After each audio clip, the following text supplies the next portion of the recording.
Hi everyone. In this video we are discussing the lesson The Sermon at Benares. ಏನು sermon ಎಟ್ ಬನಾರಸ್ ಅಂದರೆ ಗೌತಮ ಬುದ್ಧ ಅವರು ಬನಾರಸ್ನಲ್ಲಿ ಒಂದು ಧರ್ಮೋಪದೇಶವನ್ನು ಮಾಡಿರ್ತಾರೆ. ಸೊ ಅದರ ಬಗ್ಗೆ ಇರತಕ್ಕಂತಹ ಲೆಸನ್ ಇದಾಗಿದೆ.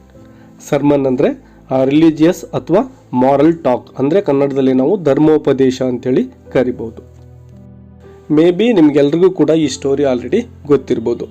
ಸುಮಾರು ಸಾರಿ ಈ ಒಂದು ಸ್ಟೋರಿ ದಿನಪತ್ರಿಕೆಗಳಲ್ಲಿ ಬರ್ತಾ ಇರುತ್ತೆ. ಆಮೇಲೆ ನಿಮ್ಮ ಅಜ್ಜ ನಿಮ್ಮ ಅಜ್ಜಿ ಮನೇಲಿ ಯಾರಾದರೂ ದೊಡ್ಡವರು ಈ ಸ್ಟೋರಿಯನ್ನು ನಿಮಗೆ ಹೇಳಿರ್ತಕ್ಕಂತಹ ಚಾನ್ಸಸ್ ಇದ್ದೇ ಇರುತ್ತೆ. ಬನ್ನಿ ಈ ಲೆಸನ್ ಒಳಗಡೆ ಏನಿದೆ ಅನ್ನೋದನ್ನು ಪ್ಯಾರಾಗ್ರಾಫ್ ವೈಸ್ ನೋಡ್ತಾ ಹೋಗೋಣ. Gautama Buddha began life as a prince named Siddhartha Gautama in northern India. ಉತ್ತರ ಭಾರತದ ಒಬ್ಬ ರಾಜನ ಮಗನಾಗಿ, ಅಂದರೆ ಪ್ರಿನ್ಸ್ ಅಂದರೆ ರಾಜಕುಮಾರನಾಗಿ ಗೌತಮ ಬುದ್ಧ ಅವರು ಹುಟ್ಟಿರ್ತಾರೆ. ಇವರ ಮೂಲ ಹೆಸರು ಏನಾಗಿರುತ್ತೆ? ಸಿದ್ಧಾರ್ಥ ಗೌತಮ ಅಂತೇಳಿ ಆಗಿರುತ್ತೆ. At 12 he was sent away for schooling in the Hindu sacred scriptures and 4 years later he returned home to marry a princess. ನೋಡಿ, ಇವರು ಸುಮಾರು 12 ವರ್ಷದವರಿದ್ದಾಗ ಇವರನ್ನು ಗುರುಕುಲಕ್ಕೆ, ಅಂದರೆ ಸ್ಕೂಲ್ ಅಂದರೆ ಅವಾಗ ಗುರುಕುಲಗಳು ಅಂತ ನಾವು ಕರಿಬೋದು, ಅಲ್ಲಿಗೆ ಕಳಿಸಿರ್ತಾರೆ. ಆ ಸ್ಕೂಲ್ಗಳಲ್ಲಿ ಏನು ಕಲಿತಾ ಇರ್ತಾರೆ? ಹಿಂದೂ ಸಾಕ್ರಿಡ್ ಸ್ಕ್ರಿಪ್ಚರ್ಸ್ ಅಂದರೆ ವೇದ ಉಪನಿಷತ್ತುಗಳು ಏನಿರ್ತಾವಲ್ವ ಅವುಗಳ ಕುರಿತು ಅಧ್ಯಯನದಲ್ಲಿ ತೊಡಗುತ್ತಾರೆ. ಸುಮಾರು 4 ವರ್ಷಗಳ ನಂತರ ಇವರು ವಾಪಸ್ ಮನೆಗೆ ಬರ್ತಾರೆ ಮತ್ತು ಇವರಿಗೆ ಮದುವೆಯನ್ನು ಕೂಡ ಮಾಡಲಾಗುತ್ತೆ. They had a son and lived for 10 years as befitted royalty. ಇವ್ರಿಗೆ ಒಂದು ಗಂಡು ಮಗು ಕೂಡ ಜನಿಸಿರುತ್ತೆ ಮತ್ತು ಸುಮಾರು 10 ವರ್ಷಗಳ ಕಾಲ ತುಂಬ ವೈಭವದಿಂದ ಜೀವನವನ್ನು ಮಾಡ್ತಾರೆ.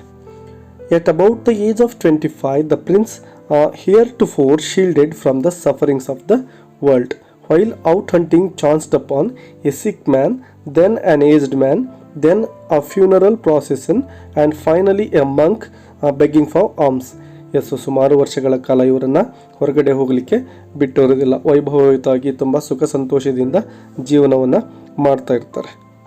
ಹೊರ ಜಗತ್ತಿನ ಒಂದು ಯಾವುದೇ ನೋವುಗಳು ಇವರಿಗೆ ಗೊತ್ತಿರೋದೇ ಇಲ್ಲ.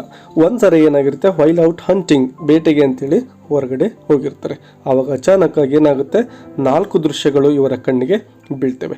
ಎ ಸಿಕ್ ಮ್ಯಾನ್ ಅಂದರೆ ಒಬ್ಬ ರೋಗಿಷ್ಟ, ದೆನ್ ಅನ್ ಏಜ್ಡ್ ಮ್ಯಾನ್ ಒಬ್ಬ ವಯಸ್ಸಾಗಿರ್ತಕ್ಕಂತಹ ವ್ಯಕ್ತಿ, ದೆನ್ ಆ ಫ್ಯೂನರಲ್ ಪ್ರಾಸೆಷನ್ ಶವ ಸಂಸ್ಕಾರದ ಒಂದು ಯಾತ್ರೆಯಲ್ಲಿ ಹೋಗ್ತಾ ಇರುತ್ತೆ, ಅದನ್ನು ಕೂಡ ನೋಡ್ತಾರೆ. And finally a monk begging for alms, ಒಬ್ಬ ಸನ್ಯಾಸಿ ಭಿಕ್ಷಾಟನೆಯನ್ನು ಮಾಡ್ತಾ ಇರ್ತಾನೆ. ಈ 4 ದೃಶ್ಯಗಳು ಅವರ ಜೀವನದಲ್ಲಿ ತುಂಬ ಬದಲಾವಣೆಯನ್ನು ತರುತ್ತೆ. These sights so moved him that he at once went out into the world to seek enlightenment concerning the sorrows he had witnessed.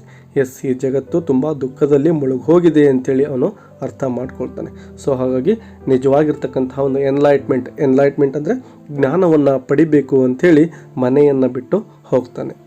He wandered for 7 years and finally sat down under a peepal tree where he ought to stay until enlightenment came. ಹೀಗೆ ಆ ಮನೆ ಬಿಟ್ಟು ಹೋದಂತಹ ಗೌತಮ ಬುದ್ಧ ಸುಮಾರು 7 ವರ್ಷಗಳ ಕಾಲ ಜಗತ್ತಲ್ಲಿ ಹಾಗೆ ತಿರುಗಾಡ್ತಾ ಇರ್ತಾನೆ. ವಾಂಡರ್ಡ್ ಅಂದರೆ ಸುಮ್ಮನೆ ಸುತ್ತಾಡೋದು, ಅಂದರೆ ಜ್ಞಾನಕ್ಕಾಗಿ ಅರಸ್ತಾ ಅವನು ಎಲ್ಲ ಕಡೆ ತಿರುಗಾಡ್ತಾ ಇರ್ತಾನೆ. ಕೊನೆಗೆ sat down under A people tree, ನಾವು ಅರಳಿ ಮರ ಅಥವಾ ಅಶ್ವತ್ಥ ಮರ ಅಂತೇಳಿ ಕರಿತೀವಲ್ವ, ಆ ಮರದ ಕೆಳಗಡೆ ಕೂತ್ಕೊಂಡು ನನಗೆ ಜ್ಞಾನೋದಯ ಆಗೋವರೆಗೂ ನಾನು ಇಲ್ಲಿಂದ ಏಳೋದಿಲ್ಲ ಅಂಥೇಳಿ ತೀರ್ಮಾನ ಮಾಡಿಕೊಂಡು ತಪಸ್ಸಿಗೆ ಕೂತ್ಕೊಳ್ತಾನೆ. Enlightened after 7 days he renamed the tree the Bodhi tree of wisdom and began to teach and to share his new understandings. ಹೀಗೆ ನಿರಂತರವಾಗಿ ಸುಮಾರು 7 ದಿನಗಳ ಕಾಲ ಧ್ಯಾನವನ್ನು ಮಾಡಿದ ನಂತರ ಏನು ಜ್ಞಾನವನ್ನು ಪಡ್ಕೊಳ್ತಾರೋ ಆ ಜ್ಞಾನವನ್ನು ಜಗತ್ತಿನಲ್ಲೆಲ್ಲ ನಾನು ಹಂಚಬೇಕು ಅಂತೇಳಿ ತೀರ್ಮಾನ ಮಾಡ್ತಾರೆ. ಮತ್ತು ಆ ಒಂದು ಟ್ರೀ ಏನಿತ್ತಲ್ವ, ಅರಳಿ ಮರ, ಅದಕ್ಕೆ ಹೊಸ ಹೆಸರನ್ನು ಕೊಡ್ತಾ ಇದ್ದಾರೆ. ಬೋಧಿ ಟ್ರೀ, ನಾವು ಬೋಧಿ ವೃಕ್ಷ ಅಂತೇಳಿ ಕರಿತೇವೆ, ಆ ರೀತಿ ಹೆಸರನ್ನ ಇಡ್ತಾರೆ. ಅದರ ಅರ್ಥ ಇಷ್ಟೇ, ಟ್ರೀ ಆಫ್ ವಿಸ್ಡಮ್ ಅಂದರೆ ಜ್ಞಾನದ ಒಂದು ವೃಕ್ಷ ಅಂಥೇಳಿ ಹೊಸ ಹೆಸರು ಆ ಒಂದು ಗಿಡಕ್ಕೆ ಬರುತ್ತೆ. At that point he became known as the Buddha. ಅಲ್ಲಿಂದ ಆಚೆಗೆ ಅವರನ್ನು ಬುದ್ಧ ಅಂಥೇಳಿ ಕರೆಯಲಾಗುತ್ತೆ. ಅದರ ಅರ್ಥ ದ ಅವೇಕನ್ಡ್ ಆರ್ ದ ಎನ್ಲೈಟನ್ಡ್, ಅಂದರೆ ಜ್ಞಾನವನ್ನು ಪಡೆದುಕೊಂಡಿರ್ತಕ್ಕಂಥವನು ಅಂಥೇಳಿ ಅದರ ಅರ್ಥ ಬರುತ್ತೆ. The Buddha preached his first sermon at the city of Benares, most holy of the dipping places on the river Gangas. Yes, ತಮ್ಮ ಮೊದಲ ಪ್ರವಚನವನ್ನು, ಒಂದು ಜ್ಞಾನವನ್ನು ಪಡ್ಕೊಂಡಿದ್ರಲ್ವ, ಅದರ ಮೊದಲ ಪ್ರವಚನವನ್ನು ಎಲ್ಲಿ ಮಾಡ್ತಾ ಇದ್ದಾರೆ? ಬನಾರಸ್ ಅಂತಕ್ಕಂತಹ ಒಂದು ಪಟ್ಟಣದಲ್ಲಿ. ಆ ಪಟ್ಟಣ ಗಂಗಾ ರಿವರ್ನ ನದಿಯ ದಡದ ಮೇಲೆ ಇದೆ. ಅಂದರೆ ಅಲ್ಲಿಗೆ ಅನೇಕ ಭಕ್ತರು ಆ ಗಂಗಾ ಸ್ನಾನವನ್ನು ಮಾಡಲಿಕ್ಕೆ, ಅಂದರೆ ಗಂಗೆಯಲ್ಲಿ ನಾವು ಮಿಂದೆದ್ಬಿಟ್ರೆ ನಮ್ಮ ಪಾಪಗಳೆಲ್ಲ ಪರಿಹಾರ ಆಗ್ತವೆ ಅಂತಕ್ಕಂಥ ಒಂದು ನಂಬಿಕೆ ಏನೇ ಇದೆ ಅಲ್ವಾ. ಹಾಗಾಗಿ ಎಷ್ಟೋ ಜನ ಅಲ್ಲಿ ಆ ಡಿಪ್ಪಿಂಗ್ ಅಂದರೆ ನೀರಲ್ಲಿ ಮುಳುಗಲಿಕ್ಕೆ ಅಂತೇಳಿ ಬರ್ತಾ ಇರ್ತಾರೆ. ಅಂಥವರಿಗೆಲ್ಲ ಇವರು ತಮ್ಮ ಒಂದು ಪ್ರವಚನವನ್ನು ಪ್ರೀಚ್ ಅಂದರೆ ಪ್ರವಚನವನ್ನು ಮಾಡ್ತಕ್ಕಂಥದ್ದು, ಬೋಧನೆ ಮಾಡ್ತಕ್ಕಂಥದ್ದು ಮಾಡಲಿಕ್ಕೆ ಸ್ಟಾರ್ಟ್ ಮಾಡ್ತಾರೆ. That sermon has been preserved and is given here. It reflects the Buddha's wisdom about one inscrutable kind of suffering. Yes, ಏನು ಗೌತಮ ಬುದ್ಧ ಅವರು ಆ ಒಂದು ಬನಾರಸ್ ಪಟ್ಟಣದಲ್ಲಿ ಏನು ಉಪದೇಶಗಳನ್ನು ಕೊಡ್ತಾ ಇದ್ರಲ್ವ, ಅಂತಹದ್ದೇ ಒಂದು ಉಪದೇಶವನ್ನು ಇಲ್ಲಿ ಕೊಡಲಾಗಿದೆ. It reflects the Buddhas wisdom. ಅದು ಒಂದು ಬುದ್ಧನ ವಿಸ್ಡಮನ್ನು, ಅವರ ಒಂದು ಬುದ್ಧಿವಂತಿಕೆಯನ್ನು, ಜಾಣ್ಮೆಯನ್ನು ಇಲ್ಲಿ ತೋರಿಸ್ತಾ ಇದೆ. ಯಾವುದರ ಬಗ್ಗೆ? About one inscrutable kind of suffering. Yes, ಮನುಷ್ಯನ ಜೀವನ ಕಷ್ಟದಲ್ಲಿ ಮುಳುಗೋಗಿದೆ, ಅದರಿಂದ ಪಾರಾಗಲಿಕ್ಕೆ ಯಾರಿಂದನೂ ಸಾಧ್ಯ ಇಲ್ಲ ಅಂತಕ್ಕಂತಹ ಒಂದು ಮೆಸೇಜನ್ನು ಈ ಒಂದು ಪ್ರವಚನ ಕೊಡ್ತಾ ಇದೆ. ಬನ್ನಿ, ಯಾವ ಒಂದು ಪ್ರವಚನ ಅವರು ಬೋಧನೆ ಮಾಡ್ತಾ ಇದ್ದಾರೆ ನೋಡೋಣ. Kisa Gautami had an only son and he died. In her grief she carried the dead child to all her neighbours, asking them for medicine. And the people said, she has lost her senses, the boy is dead. Yes, Kisa Gautami ಅಂತಕ್ಕಂತಹ ಒಬ್ಬ ಮಹಿಳೆ ಏನು ಮಾಡ್ತಾಳೆ? ತನ್ನ ಒಬ್ಬ ಮಗನನ್ನು ಕಳ್ಕೊಂಡ್ಬಿಡ್ತಾಳೆ, ಅಂದರೆ ಅವನು ಸತ್ತು ಹೋಗ್ಬಿಡ್ತಾನೆ. ಸೊ ಆ ದುಃಖದಲ್ಲಿ ಅವಳು ಏನು ಮಾಡ್ತಾಳೆ? ಆ ಒಂದು ಸತ್ತ ಶವ, ಅಂದರೆ ಮಗನ ಶವ ಏನಿರುತ್ತೋ ಅದನ್ನು ತೆಗೆದುಕೊಂಡು ತನ್ನ ನೇಬರ್ಸ್ ಏನಿರ್ತಾರೋ ಪಕ್ಕದ ಮನೆಯವರು, ಅವ್ರ ಹತ್ರ ಹೋಗ್ತಾಳೆ. ಹೋಗ್ಬಿಟ್ಟು ಏನು ಕೇಳ್ತಾ ಇದ್ದಾಳೆ? Asking them for medicine.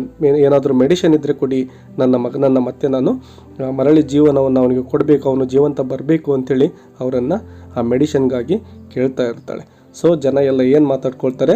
She has lost her senses, the boy is dead. ಮಗ ಸತ್ತು ಹೋಗ್ಬಿಟ್ಟಿದ್ದಾನೆ, ಆ ಹುಡುಗ ಸತ್ತಿದ್ದಾನೆ, ಇವಳಿಗೆ ಹುಚ್ಚಿಡಿದ್ಬಿಟ್ಟಿದೆ, ಮಗ ಕಳ್ಕೊಂಡಿರೋದಕ್ಕೆ ಇವಳು ತನ್ನ ಒಂದು ಸೆನ್ಸಸ್ಸನ್ನು ಕಳ್ಕೊಂಡ್ಬಿಟ್ಟಿದ್ದಾಳೆ ಅಂಥೇಳಿ ಅವರೆಲ್ಲ ಮಾತಾಡ್ಕೊಳ್ತಾರೆ. At length, Kisa Gautami met a man who replied to her request, I cannot give thee medicine for thy child, but I know a physician who can. Yes, ಇವಳು ಆ ಮೆಡಿಷನ್ಗೋಸ್ಕರ ಹೀಗೆ ತಿರುಗಾಡ್ತಾ ಇರಬೇಕಾದ್ರೆ ಒಬ್ಬ ವ್ಯಕ್ತಿಯನ್ನು ಭೇಟಿಯಾಗ್ತಾಳೆ. ಆ ವ್ಯಕ್ತಿ ಹೇಳ್ತಾನೆ, I cannot give the medicine, ಅಂದರೆ ದಿ ಅಂದರೆ ಯು ಅಂತ, ನಾನು ನಿನಗೆ ಯಾವುದೇ ಔಷಧಿಯನ್ನು ಕೊಡಲಿಕ್ಕೆ ಆಗೋದಿಲ್ಲ, ಮೆಡಿಷನನ್ನು ಕೊಡಲಿಕ್ಕೆ ಆಗೋದಿಲ್ಲ. ಫಾರ್ ಯುವರ್ ಚೈಲ್ಡ್, ದೈ ಚೈಲ್ಡ್ ಅಂದರೆ ಯುವರ್ ಚೈಲ್ಡ್ ಅಂತೇಳಿ. But I know A physician, ನನಗೆ ಒಬ್ಬರು ಫಿಸಿಷಿಯನ್ ಗೊತ್ತಿದ್ದಾರೆ, ನೀನು ಅವ್ರ ಹತ್ರ ಹೋಗ್ಬೋದು ಅಂತೇಳಿ ಅವಳಿಗೆ ಹೇಳ್ತಾರೆ. ನೀನು ಒಂದು ವೇಳೆ ಆ ಫಿಸಿಷಿಯನ್ ಹತ್ರ ಹೋಗ್ಬಿಟ್ರೆ ಅವರು ನಿನಗೆ ಮೆಡಿಷನ್ ಕೊಡ್ತಾರೆ ಅಂತ ಆ ವ್ಯಕ್ತಿ ಅವಳಿಗೆ ಮಾಹಿತಿಯನ್ನು ಕೊಡ್ತಾನೆ. And the girl said, pray tell me sir, who is it? And the man replied, go to Shakyamuni the Buddha. Yes, ಆ ವ್ಯಕ್ತಿ ಮೆಡಿಷನ್ ಕೊಡ್ತಕ್ಕಂತಹ ಫಿಸಿಷಿಯನ್ ಅಂತ ಹೇಳಿದ್ರಲ್ವಾ, ದಯವಿಟ್ಟು ಯಾರು ಅಂತ ನನಗೆ ಹೇಳಿ. ಪ್ರೇ ಅಂದರೆ ದಯವಿಟ್ಟು ನನಗೆ ಹೇಳಿ ಅಂಥೇಳಿ ಅವಳು ಆ ವ್ಯಕ್ತಿಯಲ್ಲಿ ಕೇಳ್ಕೊಳ್ತಾಳೆ. ಮತ್ತು ಆ ವ್ಯಕ್ತಿ ಹೇಳ್ತಾನೆ, ಗೋ ಟು ಸಾಕ್ಯಮುನಿ. ಸಾಕ್ಯಮುನಿ ಅಂತಕ್ಕಂತಹ ಒಬ್ಬ ವ್ಯಕ್ತಿ ಇದ್ದಾರೆ. ಆ ಸಾಕ್ಯಮುನಿ ಅಂದರೆ ಗೌತಮ ಬುದ್ಧ ಅವರು ಶಾಕ್ಯ ಅಂತಕ್ಕಂತಹ ಒಂದು ವಂಶದಲ್ಲಿ ಹುಟ್ಟಿರ್ತಾರೆ, ಹಾಗಾಗಿನೇ ಅವರನ್ನು ಸಾಕ್ಯಮುನಿ ಅಂಥೇಳಿ ಕರೀತಾರೆ. ಸೊ ನೀನು ಅವರಲ್ಲಿಗೆ ಹೋಗು, ಹಾಗಾದರೆ ನಿನಗೆ ಮೆಡಿಸಿನ್ ಸಿಗುತ್ತೆ ಅಂತ ಆ ವ್ಯಕ್ತಿ ಹೇಳ್ತಾನೆ.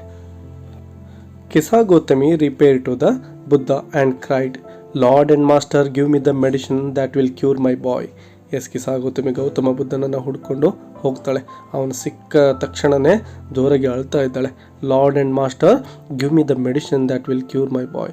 ನನ್ನ ಮಗ ಹುಷಾರಾಗಲಿಕ್ಕೆ ಮೆಡಿಸಿನ್ ಬೇಕು, ದಯವಿಟ್ಟು ಕೊಡಿ ಅಂಥೇಳಿ ಗೌತಮ ಬುದ್ಧನಲ್ಲಿ ವಿನಂತಿಸಿಕೊಳ್ತಾ ಇದ್ದಾಳೆ. The Buddha answered, I want a handful of mustard seed.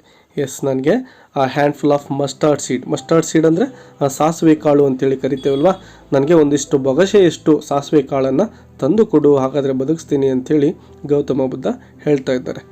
And when the girl in her joy promise to procure it, the Buddha added, the mustard seed must be taken from a house where no one has lost a child, husband, parent or friend. Yes, ಅವಳಿಗೆ ತುಂಬ ಖುಷಿ ಆಗಿಬಿಡುತ್ತೆ. ಏನು, ಒಂದು ಬೊಗಸೆ mustard ಸೀಡ್ಸನ್ನು, ಆ ಸಾಸಿವೆ ಕಾಳನ್ನು ತರೋದು ದೊಡ್ಡ ವಿಷಯ ಅಲ್ಲ, ನಾನು ತರ್ತೀನಿ ಅಂತಕ್ಕಂಥ ಒಂದು ಖುಷಿಲಿ ಇರಬೇಕಾದ್ರೆ ಗೌತಮ ಬುದ್ಧ ಮತ್ತೆ ಅದಕ್ಕೆ ಆ್ಯಡ್ ಮಾಡ್ತಾ ಇದ್ದಾರೆ. The mustard seed must be taken from a house where no one has lost a child, husband, parent and friend. ಯಾವ ಮನೆಯಲ್ಲಿ ಒಂದು ಮಗು ಇರ್ಬೋದು, ಹಸ್ಬೆಂಡ್ ಇರ್ಬೋದು, ಪೇರೆಂಟ್ ಇರ್ಬೋದು ಅಥವಾ ಫ್ರೆಂಡ್ ಇರ್ಬೋದು, ಸತ್ತು ಹೋಗಿರಬಾರ್ದು ಅಂತಹ ಮನೆಯಿಂದ ಮಾತ್ರ ನೀನು ಮಸ್ಟರ್ಡ್ ಸೀಡನ್ನು ತರಬೇಕು ಅಂತಕ್ಕಂತಹ ಒಂದು ಕಂಡೀಷನನ್ನು ಹಾಕ್ತಾರೆ. Poor Kisa Gautami now went from house to house and the people pitied her and said, "Here is mustard seed, take it." But when she asked, "Did a son or daughter, a father or mother die in your family?" they answered her, "Alas, the living are few, but the dead are many.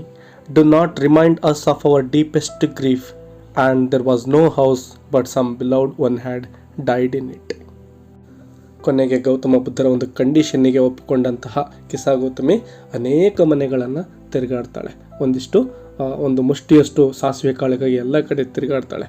ಇವಳು ಯಾವಾಗ ಸಾಸಿವೆ ಕಾಳನ್ನು ಕೇಳ್ತಾಳೋ ಆವಾಗ ಜನಗಳು ಏನು ಹೇಳ್ತಾರೆ, ತಗೊಳಮ್ಮ ಅಂಥೇಳಿ ತುಂಬ ಮರ್ಸಿಯಿಂದಾನೆ ಪ್ರೀತಿಯಿಂದಾನೆ ಅಯ್ಯೋ ಪಾಪ ಅಂಥೇಳಿ ಅವಳಿಗೆ ಮಸ್ಟರ್ಡ್ ಸೀಡನ್ನು ಕೊಡ್ತಾ ಇದ್ದಾರೆ. ಬಟ್ ಯಾವಾಗ ಇವಳು ಮತ್ತೊಂದು ಪ್ರಶ್ನೆಯನ್ನು ಕೇಳ್ತಾಳೋ, did a son or daughter, a mother or father die in your family, ಯಾರಾದರೂ ನಿಮ್ಮ ಮನೆಯಲ್ಲಿ ಮಗು ಇರ್ಬೋದು, ಮಗಳಿರ್ಬೋದು, ಅಥವಾ ಫಾದರ್ ಮದರ್ ಯಾರಾದರೂ ಸತ್ತೋಗಿದ್ದಾರಾ ಅಂತ ಕೇಳ್ತಕ್ಕಂತಹ ಪ್ರಶ್ನೆಗಳಿಗೆ ಅವರು ತುಂಬ ದುಃಖದಿಂದನೇ ಉತ್ತರ ಕೊಡ್ತಾರೆ. ದಯವಿಟ್ಟು ನೀನು ಆ ಥರ ಪ್ರಶ್ನೆ ಕೇಳಬೇಡ, ಯಾಕೆಂದರೆ ಈಗ ಮನೆಯಲ್ಲಿ ಬದುಕಿರೋರಿಗಿಂತ ಸತ್ತು ಹೋಗಿರೋರ ಸಂಖ್ಯೆನೇ ಜಾಸ್ತಿ ಇದೆ, ನೀನು ಅದನ್ನು ನೆನಪು ಮಾಡಿಕೊಟ್ಟು ನಮಗೆ ದುಃಖವನ್ನು ತರಬೇಡ ಅಂಥೇಳಿ ಅವರು ದುಃಖದಿಂದ ಉತ್ತರಗಳನ್ನು ಹೇಳ್ತಾರೆ. ಹೀಗೆ ಎಷ್ಟೋ ಮನೆಗಳನ್ನು ಅವಳು ಅಲಿದ್ರೂ ಕೂಡ ಅವಳಿಗೆ ಬೇಕಾದಂತಹ ಸಾಸಿವೆ ಕಾಳು, ಅಂದರೆ ಸಾವು ಇರದೇ ಇರತಕ್ಕಂತಹ ಮನೆಯಿಂದ ಸಾಸಿವೆ ಕಾಳು ಸಿಗೋದೇ ಇಲ್ಲ. ಕಿಸಾ Gautami became weary and hopeless and sat down at the wayside watching the lights of the city as they flickered up and were extinguished again. At last the darkness of the night reigned everywhere. ಹೀಗೆ ಅನೇಕ ಮನೆಗಳನ್ನು ಅಲಿದ್ರೂ ಕೂಡ ಕಿಸಾ ಗೌತಮಿಗೆ ಬೇಕಾದಂತಹ mustard seed ಸಿಗೋದೇ ಇಲ್ಲ. ಇದರಿಂದ ತುಂಬ ದುಃಖಿತಳಾಗಿ ಅವಳು ಏನು ಮಾಡ್ತಾಳೆ, ಒಂದು ರಸ್ತೆಯ ಬದಿ ಸುಮ್ಮನೆ ಕೂತ್ಕೊಂಡ್ಬಿಡ್ತಾಳೆ. ಆ ಬೀದಿ ಲೈಟ್ಗಳು ಏನು ಉರಿತಾ ಇರ್ತಾವಲ್ವ ಅವುಗಳನ್ನು ನೋಡ್ತಾ ಕೂತ್ಕೊಳ್ತಾಳೆ. ಆ ಲೈಟ್ಗಳು ಒಂದು ಸಾರಿ ಫ್ಲಿಕರ್ಡ್ ಅಪ್ ಅಂದರೆ ಹತ್ತೋದು, ಮತ್ತೊಂದು ಸಾರಿ ಆರೋದು, ಈ ರೀತಿ ಘಟನೆ ಅಲ್ಲಿ ನಡೀತಾ ಇರುತ್ತೆ. ಅದನ್ನು ನೋಡ್ತಾ ನೋಡ್ತಾ ಕೂತ್ಕೊಳ್ತಾಳೆ. ಕೊನೆಗೆ ದೀಪಗಳೆಲ್ಲ ಆರಿ ಹೋಗ್ಬಿಟ್ಟು ಆ ಇಡೀ ಸಿಟಿ ಏನಿರುತ್ತೆ, ಪ್ಲೇಸ್ ಏನಿರುತ್ತೋ ಕತ್ತಲಲ್ಲಿ ಮುಳುಗೋಗ್ಬಿಡುತ್ತೆ. ಎಲ್ಲ ಕಡೆಯೂ ಕತ್ತಲೆಯೇ ಕಾಣಿಸುತ್ತೆ. ಮನುಷ್ಯನ ಜೀವನವು ಕೂಡ ಇದೇ ರೀತಿ ಅಂತ ಥಿಂಕ್ ಮಾಡ್ತಾ ಅವಳು ಕೂತ್ಕೊಂಡ್ಬಿಡ್ತಾಳೆ. And she considered the fate of men that their lives flicker up and are extinguished again. ಮನುಷ್ಯನ ಜೀವನವು ಸಹ ಈ ಲೈಟ್ಗಳಿದ್ದ ಹಾಗೆಯೇ ಒಂದು ಸಾರಿ ಫ್ಲಿಕ್ಕರ್ ಆಫ್ ಆಗ್ತವೆ, ಮತ್ತೊಂದು ಸಾರಿ ಆರು ಹೋಗಿಬಿಡ್ತವೆ. ಅಂದರೆ ಯಾವುದು ಇಲ್ಲಿ ಪರ್ಮನೆಂಟ್ ಅಲ್ಲ. ಆ ಲೈಟ್ ಏನು ಹತ್ಕೊಳ್ಳುತ್ತೋ ಅದು ಆರಲೇಬೇಕು. ಹಾಗೆ ಹುಟ್ಟಿರ್ತಕ್ಕಂತಹ ಮನುಷ್ಯನು ಸಾಯಲೇಬೇಕು ಅಂತಕ್ಕಂತಹ ಒಂದು ಅರ್ಥವನ್ನು ಅವಳು ಇಲ್ಲಿ ಮಾಡ್ಕೊಳ್ತಾ ಇದ್ದಾಳೆ. And she thought to herself, how selfish am I in my grief, death is common to all. Yes, ಅವಳಿಗೆ ಒಂದು ಅರ್ಥ ಆಗುತ್ತೆ, ಎಷ್ಟೊಂದು ನಾನು ಸ್ವಾರ್ಥಿ ಆಗಿಬಿಟ್ನಲ್ಲ, ಕೇವಲ ನನ್ನ ಮಗ ಸತ್ತಿದ್ದಾನೆ ಅನ್ನೋ ದುಃಖದಲ್ಲಿ ನಾನು ಜೀವನವನ್ನು ಕಳೀತಾ ಇದ್ದೇನಲ್ಲ, ನನ್ನ ಸ್ವಾರ್ಥ ಇದು. Death is common to all. ಸಾವು ಅಂತಕ್ಕಂಥದ್ದು ಜಗತ್ತಿನಲ್ಲಿ ಹುಟ್ಟಿರ್ತಕ್ಕಂತಹ ಪ್ರತಿಯೊಬ್ಬರಿಗೂ ಕೂಡ ಬಂದೇ ಬರುತ್ತೆ. Yet in this valley of desolation there is a path that leads him to immortality who has surrendered all selfishness. Yes, ಇಲ್ಲಿ ನೋಡಿ, ವ್ಯಾಲಿ ಆಫ್ ಡೆಸೊಲೇಷನ್ ಅಂದರೆ ಇಲ್ಲಿ ಇದರ ಅರ್ಥ ಇಷ್ಟೇ, ಜಗತ್ತು ತುಂಬ ದುಃಖದಿಂದ ತುಂಬ್ಕೊಂಡ್ಬಿಟ್ಟಿದೆ. There is a path that leads him to immortality. Yes, ಈ ಒಂದು ದುಃಖದಿಂದ ಪಾರಾಗಬೇಕಪ್ಪ ನಾವೆಲ್ಲರೂ ಅಂದರೆ ಅದಕ್ಕಿರೋದು ಒಂದೇ ಒಂದು ಮಾರ್ಗ. ಅದು ಯಾವುದಪ್ಪ ಅಂದರೆ ನಮ್ಮ ಒಂದು ಸೆಲ್ಫಿಶ್ನೆಸ್ಸನ್ನು ನಾವು ಬಿಟ್ಟು ಬಿಡಬೇಕು. ಅಂದರೆ ಮಾತ್ರ ನಮಗೆ ಇಮ್ಮಾರ್ಟಾಲಿಟಿ ಅಂದರೆ ಅಮರತ್ವ ಅಂದರೆ ಮುಕ್ತಿ ಅಂತಕ್ಕಂಥದ್ದು ಸಿಗುತ್ತೆ ಅಂಥೇಳಿ ಕಿಸಾ ಗೌತಮಿ ಅರ್ಥ ಮಾಡ್ಕೊಳ್ತಾ ಇದ್ದಾಳೆ. The Buddha said, "The life of mortals in this world is troubled and brief and combined with pain." Yes, Buddha ಹೇಳ್ತಾ ಇದ್ದಾರೆ ಏನಂತ, ದ ಲೈಫ್ ಆಫ್ ಮಾರ್ಟಲ್ಸ್ ಅಂದರೆ ನಾವೆಲ್ಲರೂ ಕೂಡ ಸಾವಿಗೆ ಶರಣಾಗಲೇಬೇಕಾಗಿರ್ತಕ್ಕಂಥವ್ರು. ನಮ್ಮೆಲ್ಲರ ಜೀವನವು ಕೂಡ ಆ ಟ್ರಬಲ್ನಿಂದ ತುಂಬಿಕೊಂಡಿದೆ, ತೊಂದರೆಗಳಿಂದನೇ ತುಂಬಿಕೊಂಡಿದೆ. ಮತ್ತು ಇದೊಂದು ತುಂಬ ಬ್ರೀಫ್, ತುಂಬ ಶಾರ್ಟ್ ಆಗಿರ್ತಕ್ಕಂಥದ್ದು. ನಾವು ಅಮರವಾಗಿ ಅಂದರೆ ಚಿರಂಜೀವಿಗಳು ಯಾರೂ ಇಲ್ಲ ಇಲ್ಲಿ. And combined with pain, yes, ನೋವಿನಿಂದ ತುಂಬಿಕೊಂಡ್ಬಿಟ್ಟಿದೆ ಅಂತೇಳಿ ಹೇಳ್ತಾ ಇದ್ದಾರೆ. For there is not any means by which those that have been born can avoid dying. After reaching old age there is death of such a nature are living beings. Yes, ಹುಟ್ಟಿರ್ತಕ್ಕಂತಹ ಪ್ರತಿ ಜೀವಿಯೂ ಸಹ ಸಾವಿಗೆ ಶರಣಾಗಲೇಬೇಕು. ನಾವು ಆ ಒಂದು ಸಾವನ್ನು avoid ಮಾಡಲಿಕ್ಕೆ ಸಾಧ್ಯನೇ ಇಲ್ಲ. ಒಂದು ವಯಸ್ಸಾಗಿ ಹೋದ ಮೇಲೆ ನಾವು ಸಾಯಲೇಬೇಕಾಗುತ್ತೆ, ಅದೊಂದು ಪ್ರಕೃತಿಯ ನಿಯಮವಾಗಿದೆ ಅಂತೇಳಿ ಗೌತಮ ಬುದ್ಧ ಹೇಳ್ತಾ ಇದ್ದಾರೆ. As the ripe fruits are early in danger of falling, so mortals when born are always in danger of death. Yes, ಬಹಳ ಸುಂದರವಾಗಿ ನಮ್ಮ ಜೀವನವನ್ನು ಇಲ್ಲಿ ನೋಡಿ ಯಾವುದಕ್ಕೆ ಕಂಪೇರ್ ಮಾಡ್ತಾ ಇದ್ದಾರೆ ಅಂದರೆ ಒಂದು ರೈಪ್ ಫ್ರೂಟ್ ಅಂದರೆ ಮಾಗಿರ್ತಕ್ಕಂತಹ ಹಣ್ಣುಗಳು. ಮಾಗಿರ್ತಕ್ಕಂತಹ ಹಣ್ಣು ಯಾವುದೋ ಒಂದು ಕಾರಣದಿಂದ ಮರವನ್ನು ಬಿಟ್ಟು ಕೆಳಗಡೆ ಬೀಳಲೇಬೇಕಲ್ವಾ, ಅದೇ ರೀತಿ ನಾವೆಲ್ಲರೂ ಕೂಡ ಸಾವಿಗೆ ಒಂದಲ್ಲ ಒಂದು ದಿನ ಶರಣಾಗಲೇಬೇಕು ಅಂತಕ್ಕಂಥ ಒಂದು ಸುಂದರವಾದ ಒಂದು ಹೋಲಿಕೆಯನ್ನು ಮಾಡ್ತಾ ಇದ್ದಾರೆ. ಇನ್ನೊಂದು ಹೋಲಿಕೆಯನ್ನು ಇಲ್ಲಿ ಮಾಡ್ತಾ ಇದ್ದಾರೆ ನೋಡಿ. As all earthen vessels made by the potter end in being broken, so is the life of mortals. Yes, ಮಣ್ಣಿನಿಂದ ಮಾಡಿರ್ತಕ್ಕಂತಹ ಮಡಿಕೆ ಕುಡಿಕೆಗಳೇನಿರ್ತವೆ ಒಂದಲ್ಲ ಒಂದು ದಿನ ಒಡೆದು ಹೋಗಲೇಬೇಕವು. ಹಾಗೆಯೇ ನಮ್ಮ ಜೀವನವೂ ಅಷ್ಟೇ ಒಂದಲ್ಲ ಒಂದು ದಿನ ಎಂಡ್ ಆಗಲೇಬೇಕು ಅಂಥೇಳಿ ತುಂಬ ಸುಂದರವಾಗಿ ಕಂಪೇರ್ ಮಾಡ್ತಾ ಇದ್ದಾರೆ. Both young and adult, both those who are fools and those who are wise, all fall into the power of death, all are subject to death. Yes, ನೋಡಿ ಇಲ್ಲಿ ಯಾವುದೇ ವ್ಯಕ್ತಿ ಯಂಗ್ ಆದರೂ ಆಗಿರ್ಬೋದು ಅಥವಾ ಅಡಲ್ಟ್ ಆದರೂ ಆಗಿರ್ಬೋದು, ಅವ್ರಿಗೂ ಎಲ್ರಿಗೂ ಕೂಡ ಸಾವು ಅಂತಕ್ಕಂಥದ್ದು ಕಾಮನ್ ಆಗಿದೆ. ಅದ್ರ ಜೊತೆಗೆ ಫೂಲ್ಸ್ ಆದರೂ ಆಗಿರಲಿ, ವೈಸ್ ಪೀಪಲ್ ಆದರೂ ಆಗಿರಲಿ, ಅಂದರೆ ನೀನು ಮೂರ್ಖನಾದರೂ ಆಗಿರೋ ಅತಿ ಬುದ್ಧಿವಂತನಾದರೂ ಆಗಿರೋ ಸಾವು ನಿನಗೆ ತಪ್ಪಿದ್ದಲ್ಲ. All fall into the power of death. Yes, ಎಲ್ಲರೂ ಕೂಡ ಈ ಒಂದು ಡೆತ್ ಅಂತಕ್ಕಂತಹ ಒಂದು ಪವರ್ಗೆ ಬಲಿ ಆಗಲೇಬೇಕಾಗುತ್ತೆ. All are subject to death. Yes, ಎಲ್ಲರೂ ಕೂಡ ಸಾವಿಗೆ ಒಂದಲ್ಲ ಒಂದು ದಿನ ಶರಣ್ ಆಗೇ ಆಗ್ತೀವಿ ಅಂತೇಳಿ ಗೌತಮ ಬುದ್ಧ ಅವರು ಹೇಳ್ತಾ ಇದ್ದಾರೆ. Of those who overcome by death depart from life, a father cannot save his son, nor kinsmen their relations. Mark, while relatives are looking on and lamenting deeply, one by one mortals are carried off like an ox that is led to the slaughter. Yes, ಇಲ್ಲಿ ಯಾರನ್ನೂ ಕೂಡ ಒಂದು ಸಾವಿನಿಂದ ಮುಕ್ತಿ ಮಾಡಲಿಕ್ಕೆ ಸಾಧ್ಯ ಇಲ್ಲ. ಯಾವುದೇ relatives ಇರ್ಬೋದು, ಸಾವಿನಿಂದ ಪಾರು ಮಾಡಲಿಕ್ಕೆ ಆಗೋದಿಲ್ಲ. ಈಗ ನಾವು ಯಾರೋ ಸತ್ತೋಗಿರ್ತಕ್ಕಂತಹ ಒಂದು ಲ್ಯಾಮೆಂಟಲ್ಲಿ ಅಂದರೆ ತುಂಬ ದುಃಖದಲ್ಲಿ ಇರ್ತೇವೆ. ಅದೇ ದುಃಖದಲ್ಲಿರಬೇಕಾದ್ರೇ ಮತ್ತೊಂದು ಸಾವು ಸಂಭವಿಸುತ್ತೆ. ಅಂದರೆ ಒಬ್ಬರಾದ ಮೇಲೆ ಒಬ್ಬರು ಹೋಗ್ತಾನೆ ಇರ್ತೀವಿ. One by one mortals are carried off. Yes, ಒಬ್ಬೊಬ್ಬರಾಗಿ ನಾವು ಇಲ್ಲಿಂದ ಹೊರಡ್ತಾನೆ ಇರ್ತೀವಿ. Like an ox that is led to the slaughter. Yes, ಆಕ್ಸ್ಗಳನ್ನು ಯಾವ ರೀತಿ ಸ್ಲಾಟರ್ ಹೌಸ್, ಸ್ಲಾಟರ್ ಅಂದರೆ ದನಗಳನ್ನು ಏನು ಕೊಲ್ಲಲಿಕ್ಕೆ ತಗೊಂಡು ಹೋಗ್ತಾರಲ್ವ, ಮಾಂಸಕ್ಕಾಗಿ ಮಾರಾಟ ಮಾಡೋ ಉದ್ದೇಶದಿಂದ ಅವುಗಳನ್ನು ಸ್ಲಾಟರ್ ಅಂತೇಳಿ ಕರೀತಾರೆ. ಸೊ ಆ ದನಗಳನ್ನು ಸ್ಲಾಟರ್ಗೆ ಯಾವ ರೀತಿ ತೆಗೆದುಕೊಂಡು ಹೋಗ್ತಾರಲ್ವ, ಹಾಗೆ ನಾವು ಕೂಡ ಸಾವಿಗೆ ಬಲಿ ಆಗಿ ಆಗ್ತೇವೆ. So the world is afflicted with the death and decay. Therefore the wise do not grieve, knowing the terms of the world. Yes, ಜಗತ್ತು ಅಂತಕ್ಕಂಥದ್ದು ಈ ಸಾವಿನ ದುಃಖಗಳಿಂದಾನೇ ತುಂಬ ಹೋಗಿದೆ. ಯಾರು ನಿಜವಾಗಿ ವೈಸ್ ಪೀಪಲ್ ಇರ್ತಾರೋ ಅಂದರೆ ಬುದ್ಧಿವಂತರು ಇರ್ತಾರೋ, ಈ ಸತ್ಯವನ್ನು ಅರ್ಥ ಮಾಡ್ಕೊಳ್ತಾರೋ, ಅವರು ಈ ಒಂದು ಜಗತ್ತಿನ ಬಂಧನಗಳಿಗೆ ಒಳಗಾಗುವುದಿಲ್ಲ. ಇದನ್ನು ಅರ್ಥ ಮಾಡ್ಕೊಳ್ತಾರೆ ಅವರು ಅಂತೇಳಿ ಗೌತಮ ಬುದ್ಧ ಹೇಳ್ತಿದ್ದಾರೆ. Not from weeping not from grieving will anyone obtain peace of mind. On the contrary, his pain will be the greater and his body will suffer. He will make himself sick and pale. Yet the dead are not saved by his lamentation. Yes, ನಾವು ಯಾರನ್ನಾದರೂ ಕಳ್ಕೊಂಡಾಗ ನಾವು ತುಂಬ ದುಃಖದಿಂದ ಏನು ಅಳ್ತೀವಲ್ವ, ಅದರಿಂದ ನಮ್ಮ ಮನಸ್ಸಿಗೆ ನಿಜವಾಗಲೂ ಕೂಡ ಶಾಂತಿ ಸಿಗೋದಿಲ್ಲ. ಅದರ ವಿರುದ್ಧವಾಗಿ his pain will be the greater. Yes, ಇನ್ನೂ ಕೂಡ ನೋವು ಹೆಚ್ಚಾಗ್ತಾ ಹೋಗ್ತದೆ. And his body will suffer. ದೇಹವು ಕೂಡ ಸಫರ್ ಆಗ್ತದೆ. He will make himself sick and pale. Yes, ತನ್ನನ್ನೇ ತಾನು ರೋಗಿಷ್ಠನಾಗಿ ಮಾಡ್ಕೋಬೇಕಾಗುತ್ತೆ. ಆ ಒಂದು ನೋವಿನಲ್ಲಿರಬೇಕಾದ್ರೆ ನಾವು ಯಾವುದೋ ರೋಗಕ್ಕೆ ಬಲಿ ಆಗಬೇಕಾಗುತ್ತೆ ಮತ್ತು ಪೇಲ್ ಅಂದರೆ ಸೊರಗಿ ಹೋಗಿಬಿಡ್ತೇವೆ. And the dead are not saved by his lamentation. ಅಂದರೆ ಈಗ ಆಲ್ರೆಡಿ ಏನು ಸತ್ತು ಹೋಗಿದ್ದಾರೋ ಅವರನ್ನು ತುಂಬ ದುಃಖ ಪಡೋದ್ರ ಮೂಲಕ ನಾವು ಮತ್ತೆ ಒಂದು ಜೀವನಕ್ಕೆ ವಾಪಸ್ ಕರೆತರಲಿಕ್ಕೆ ಸಾಧ್ಯವೇ ಇಲ್ಲ ಅಂತೇಳಿ ಗೌತಮ ಬುದ್ಧ ಹೇಳ್ತಾ ಇದ್ದಾರೆ. He who seeks peace should draw out the arrow of lamentation and complaint and grief. He who has drawn out the arrow and has become composed will obtain peace of mind. He who has overcome all sorrow will become free from sorrow and be blessed. Yes, ಯಾರಿಗೆ ನಿಜವಾಗಿ ಮಾನಸಿಕ ಒಂದು ನೆಮ್ಮದಿ ಬೇಕಾಗಿರುತ್ತೋ ಅವರು ಈ ಒಂದು ದುಃಖದಿಂದ ಆಚೆ ಬರಲೇಬೇಕು. ಕಂಪ್ಲೇಂಟ್ ಮತ್ತು ಗ್ರೀಫ್ಗಳೇನಿದ್ದಾವೆ ಅವುಗಳನ್ನೆಲ್ಲ ಬಿಟ್ಟು ಆಚೆ ಬರಲೇಬೇಕಾಗುತ್ತೆ. And who has drawn out the arrow and has become composed will obtain peace of mind. Yes, ಈ ದುಃಖದಿಂದ ಆಚೆ ಬಂದುಬಿಟ್ಟು ನಮ್ಮ ಮೈಂಡನ್ನು ಒಂದು ಕಂಪೋಸ್ ಸ್ಥಿತಿಯಲ್ಲಿ ಇಟ್ಕೊಂಡ್ರೆ ಆಗ ಮಾತ್ರ ನಿಜವಾಗ್ಲೂ ಮಾನಸಿಕ ನೆಮ್ಮದಿ ದೊರೆಯುತ್ತೆ ಅಂತೇಳಿ ಗೌತಮ ಬುದ್ಧ ಹೇಳ್ತಾ ಇದ್ದಾರೆ. ಅದರ ಜೊತೆಗೆ ಯಾರು ಈ ದುಃಖಗಳನ್ನು ಗೆದ್ದು ಆಚೆ ಬರ್ತಾರೋ ಅವರಿಗೆ ಮತ್ತೊಂದು ದುಃಖ ಬಂದು ಅವರ ಜೀವನದಲ್ಲಿ ಅವರನ್ನು ಬಾಧಿಸುವುದಿಲ್ಲ ಅಂತೇಳಿ ಗೌತಮ ಬುದ್ಧ ಹೇಳ್ತಿದ್ದಾರೆ. ಇದಿಷ್ಟು ದ ಸರ್ಮನ್ ಎಟ್ ಬನಾರಸ್ ಅಂತಕ್ಕಂತಹ ಲೆಸನ್ನ ಮಾಹಿತಿ ಆಗಿರುತ್ತೆ. ಈಗ ಆಲ್ರೆಡಿ ಫಸ್ಟ್ ಫ್ಲೈಟ್ಗೆ ಸಂಬಂಧಪಟ್ಟಂತೆ ಆಲ್ಮೋಸ್ಟ್ ಆಲ್ ಲೆಸನ್ಸ್ಗಳನ್ನು ಅಪ್ಲೋಡ್ ಮಾಡಲಾಗಿದೆ. ನೀವು ಆ ಲೆಸನ್ಗಳನ್ನು ಸಹ ನೋಡ್ಕೋಬಹುದು.